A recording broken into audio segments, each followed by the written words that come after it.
இன்னும் சொல்ல போனால் இந்த பெருநாளுக்கு நம்ம ஈதுன்னு நம்ம பெருநாளுக்கு வச்சிருக்கிறோம். அந்த ஈதுங்கிற பேரும் அந்த இருக்கு, ஈதுல் அல்ஹாங்கிற பேரும் ஹதீஸ்ல இருக்கிறது. அதே மாதிரி இந்த பெருநாள் தினத்துக்குன்னு ஒரு பேர் இருக்கிறது. என்ன பேர்னா யௌமுன் நஹர். இந்த நாளுக்கு என்ன பேர் இருக்கிறது? நஹருடைய நாள். எந்த நாளுக்கு பேரு? இந்த 4 நாளைக்கு அந்த பேர் கிடையாது. நஹருடைய நாள் என்ற யௌமுன் நஹர் என்கிற பேரு இந்த 10வது நாளைக்கு தான் சொல்லப்படும். அதாவது துல்ஹஜ் மாசம் 10வது நாள் இருக்குல்ல, அந்த நாளுக்கு பேர் என்ன? யௌமுன் நஹர். நஹர்னா என்ன அர்த்தம்? நஹர்னா அறுக்கிறது. நஹர்னா ஒட்டகத்தை அறுத்து குர்பானி கொடுக்குறாங்க இல்லையா, அதுக்கு பேர் தான் நஹர். இந்த நஹருடைய அர்த்தத்தை நீங்கள் சூரத்துல் கௌசர்ல நீங்க அறிஞ்சு கொள்ளலாம். இன்னா ஆத்தைனாக்கல் கௌசர், உமக்கு கௌசரை நாம் வழங்கி இருக்கிறோம்.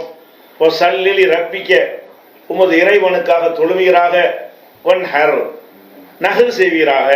நகர்னா அறுத்து பலியிடுவீராக. அப்ப நகருக்கு என்ன அர்த்தம்? அறுக்கிறது அர்த்தம், அறுத்து பலியிடுறது. அப்ப யௌமுன் நகர்னா என்ன அர்த்தம்? அறுத்து பலியிடுற நாள். அந்த நாளுக்கே பேர் என்னன்னு கேட்டா, பெருநாளைக்கு பேரு அறுத்து பலியிடுற நாள் என்றால் அந்த நாள் தான் அறுக்கணும். மற்ற நாளைக்கு அதை சொல்ல முடியாது. நகருக்கு அர்த்தம் என்ன? அல்லாஹ் அறுத்து பலியிடுங்கள் அதை சொல்லுகிறான். அந்த இன்னும் சொல்ல போனா அந்த ஹஜ்ஜத்தை கடைசி ஹஜ்ஜில் ரசூல் என்ன செய்வாங்க? மக்கள்கிட்ட கேட்பாங்க. என்ன கேட்பாங்க? இறுதி பேருரையில இந்த நாள் என்னன்னு உங்களுக்கு தெரியுமா கேட்பாங்க. சஹாபாக்களுக்கு தெரியும். தெரிஞ்சாலும் வேற ஏதோ பேர் சொல்ல போறாங்களே இருக்குன்னு நினைச்சுக்கிட்டு அல்லாஹ் ரசூலுக்கு தான் தெரியும், சொல்லுங்க, நாங்க மௌனமா இருந்துட்டோம். இந்த நாள் பெருநாள் அன்னைக்கு ரசூல்லா கேட்குறாங்க, இந்த நாள் எந்த நாள் என்று உங்களுக்கு தெரியுமான்னு கேட்குறாங்க. அப்போ சஹாபாக்கள் என்ன செய்கிறாங்க? சக்கத்துனா நாங்கள் வாயை மூடிக்கிட்டு இருந்தோம். எதுக்காக வேண்டியன்னு கேட்டால், ஹத்தா லரன்னா அன்னஹூ சம்மிஹி சிவா இஸ்மிஹி, வேற பேரை கொண்டு அவங்க இதை சொல்ல போகிறாங்க போல இருக்குது என்று நாங்கள் மௌனமாக இருந்துட்டோம். அப்போ திருப்பி அவங்க கேட்குறாங்க, அலைச யௌமன் நகரி, இது நகருடைய நாள் இல்லையா? ரசூல் என்ன செய்கிறாங்க? அந்த பெருநாள் தினத்தை பற்றி பேசும் பொழுது இது நகருடைய நாள், அறுப்பதற்குரிய நாள் இல்லையா அப்படின்னு கேட்குறாங்க. ஆமா அப்படிங்கிறாங்க சஹாபாக்கள். அப்போ இது என்ன மாசம்னு கேட்குறாங்க. அப்போ நான் மௌனமாக இருந்தோம். இது துல்ஹஜ் மாசம் இல்லையா அப்படின்னு கேட்குறாங்க. கேட்டு முடிச்சுட்டு, உங்களுடைய திமாக்கும் அம்பாலுக்கும் ஆறாலுக்கும், உங்களுடைய உயிர்கள், உங்களுடைய பொருளாதாரம், உங்களுடைய மான மரியாதைகள் எல்லாம் பைனக்கும் ஹராமுன், உங்களுக்கு மத்தியில் ஹராமாகும். ஒருத்தருடைய பொருளாதாரத்தை நீங்கள் எடுக்கக்கூடாது, ஒருத்தருடைய உயிரை நீங்கள் எடுக்கக்கூடாது, ஒருத்தருடைய மானத்தை நீங்கள் வாங்கக்கூடாது. எந்த மாதிரியான புனிதம் என்று சொன்னால், கஹுர்மத்தி யௌமிக்கும் ஹாதா, இந்த நாள் எப்படி புனிதமானதோ, யௌமுன் நஹர் எப்படி புனிதமானதோ, ஃபி ஷஹரிக்கும் ஹாதா, இந்த புனிதமிக்க மாதம் எப்படி புனிதமாக இருக்கிறதோ, ஃபி பலதிக்கும் ஹாதா, உங்களுடைய இந்த ஊர் எப்படி புனிதமாக இருக்கிறதோ, அந்த மாதிரி உங்களுடைய பொருளாதாரங்களும் புனிதமானவை, உங்களுடைய இரத்தங்களும் அதாவது உயிர்களும் புனிதமானவை, உங்களுடைய ஆறாளுக்கும் மான மரியாதைகளும் புனிதமானவை என்று சொல்ற ஹதீஸ்ல ரசூல்லா அந்த நாளை பத்தி என்ன சொல்றாங்க? இது யௌமுன் நஹராக்கு தெரியுமா? நஹர் எவ்வளவு புனிதமான நாள் தெரியுமான்னு கேட்கும் பொழுது அந்த இது புகாரில நிறைய இடத்துல இந்த ஹதீஸ் வருது. ஒரு 67வது ஹதீஸை நீங்க பாத்துக்கிறீங்க. புகாரி 67வது ஹதீஸ்ல இந்த இது நஹருடைய நாள் இல்லையா கேட்பாங்க. அது அப்ப என்ன வழங்குது? அப்ப குர்பானி கொடுப்பதற்கு அல்லாஹ் ஒன்ஹர் அருங்கன்னு சொல்றான். அறுக்கிற நாள் என்று ரசூல்லா ஒரு நாளுக்கு பேரை வைக்கிறாங்க. அவ பேரை வைக்கும் போது அந்த நாளில் குர்பானி கொடுக்கறதுக்கு எந்த பஞ்சாயத்தும் கிடையாது. அந்த நாளில் குர்பானி கொடுத்துட்டு இன்னும் கொஞ்சம் அதை விஸ்தீர்ணப்படுத்த நம்ம நினைத்தோமே, ஆனால் அதுக்கு ஆதாரம் இருக்கணுமா இல்லையா? 11 கொடுக்கலாம்ங்கிறதுக்கு என்ன ஆதாரம்? 12க்கு என்ன ஆதாரம்னா இப்ப சொன்னதுக்கு தான் ஆதாரமா இருக்குது.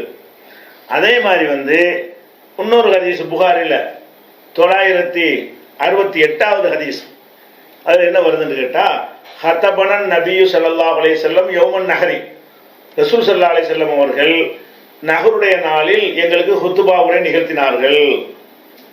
உள்ளது மக்காவுல, இப்போ உள்ளது மதீனாவில். பெருநாள் கொண்டாடும் போது உள்ள விஷயம் இது. ஹதபனன் நபியு ஸல்லல்லாஹு அலைஹி வஸல்லம் யௌமன் நஹரி, நஹருடைய நாளில் ரசூலுல்லாஹ் எங்களுக்கு ஹுத்பா ஓதினார்கள். ஓதிட்டு சொன்னாங்க, இன்ன அவ்வளமா நபதோ பிஹி ஃபி யௌமினா ஹாதா அன் நுஸல்லிய, இந்த நாளில் நம் முதல்ல செய்ய வேண்டிய வேலை தொழுவது. சும்மா நரஜிய பிறகு நம்ம திரும்பி போயிட்டு நன்ஹர நகரு செய்வது. நன்ஹர நகரு செய்ய அறுக்கிறதுங்கிறாங்க. இது நகருடைய நாளில் குத்துபா ஓதிட்டு முதல்ல தொழுகை அப்புறம் நகரு என்று ரசூல் ஸல்லல்லாஹு அலைஹி வஸல்லம் சொல்லும் பொழுது அதுல நகருங்கிற வார்த்தை தான் நாளுக்கும் நகருன்னு வருது. அந்த செயலுக்கும் அறுத்து பழியிறத சொல்வதற்கும் நகரு, நாம் நகரு செய்ய வேண்டும் அப்படின்னு ரசூலுல்லாஹ் சொன்னார்கள் என்கிற ஒரு விஷயம் புகாரியில நிறைய இடத்துல வருது. 968வது ஹதீஸ்ல இருக்கிறது. அதே மாதிரி ஹத்தாக்கான யோமுன் நகரி, நகருடைய நாள் வந்த உடனே ஃபநஹர, ரசூலுல்லாஹ் நகர் செய்தார்கள். புகாரில 1640 நகருடைய நாள் வரைக்கும் வெயிட் பண்ணிட்டு நகருடைய நாள் வந்த உடனே ரசூல் ஸல்லல்லாஹு அலைஹி வஸல்லம் நகர் செய்தார்கள் அப்படின்னு சொல்லி என்ன செய்யறது, அப்படி ஒரு ஹதீஸ் புகாரில 1640 இருக்குது. அப்ப இது எல்லாமே நமக்கு எதை காட்டுதுன்னு கேட்டா, இன்னொரு ஹதீஸ்ல 1691வது ஹதீஸ்ல நஹர ஹதியஹு யௌமன் நஹரி, நகருடைய நாளில் தங்களுடைய ஹதியை பலிப்பிராணி அறுத்தார்கள். நகர அறுத்தார்கள், யௌமன் நகரி நகருடைய நாளில் அறுத்தார்கள் வருது. அப்ப நம்ம என்ன வழங்குறோம் என்று கேட்டால், ஹஜ்ஜி பெருநாள் என்று அல்ஹாண்டு உலுகையா கொடுக்கறதுனாலே அந்த பேரு, அந்த நாளுக்கு இன்னொரு பேர் என்னன்னா யௌமுன் நகர், நகருடைய நாள். நகருன்னா அறுக்கிற நாள். அறுக்கிற நாள் என்று பெயரை வைத்துவிட்டு அறுக்கிற நாள் வந்தவுடனே அறுத்தார்கள் அப்படின்னு சொல்லப்படுமையானால், அறுக்கிற நாள்ல அறுக்க வேண்டும் என்று ரசூலுல்லாஹ் சொல்வார்களே ஆனால், அப்ப அந்த ஹஜ்ஜி பெருநாள் தினத்தில் அறுக்கணும் என்பதற்கு தெளிவான சான்று இருக்கிறது. அதை தாண்டி அடுத்த நாள் அறுக்கிறதா இருந்தால் அதுக்கு என்ன வேணும், சான்றுகள் எடுத்து காட்டணும். சான்றுகள் இருக்கான்னு கேட்டா, இப்ப நம்ம காட்டினோம்ல இந்த சான்றுகள் தான் இருக்கே தவிர ஏற்றுக்கொள்ளத்தக்க ஒரு சான்று இல்லை.